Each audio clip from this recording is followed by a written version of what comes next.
महसूल मंत्री सन्माननीय चंद्रशेखर बावनकुळे साहेबांच्या अध्यक्षतेखाली त्यांच्याच दालनामध्ये काल एक बैठक झाली की ज्या बैठकीमध्ये एक अत्यंत महत्वपूर्ण अशा पद्धतीचा निर्णय महसूल मंत्र्यांनी दिला।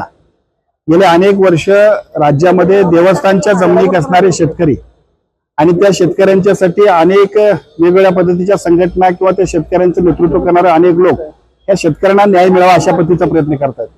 राज्य सरकारच्या माध्यमातून याबद्दल आवाज उठवल्यानंतर एक कायदा करून या सगळ्या जमिनी सुद्धा विशिष्ट रक्कम भरून त्यांना देण्याबद्दल सुद्धा निर्णय विधिमंडळात झालाय। त्या कायद्याची रचना करण्यासंदर्भात किंवा कायद्याची निर्मिती करण्यासंदर्भात काम विधिमंडळाच्या सूचनेप्रमाणे महसूल विभागातून चाललेलं आहे। असं असताना सुद्धा काही ठिकाणी या शेतकऱ्यांच्या गोरगरीब शेतकऱ्यांच्या जमिनींची खरेदी विक्री होते। दुर्दैवाने हे लोक आवाज उठवू शकत नाहीत।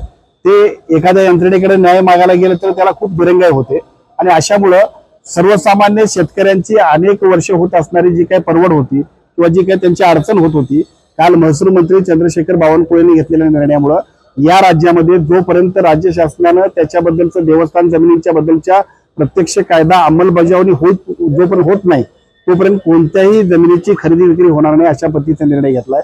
अतिशय महत्वपूर्ण, शेतकऱ्यांच्या दृष्टीने अत्यंत आवश्यक अशा पद्धतीचा निर्णय झालाय।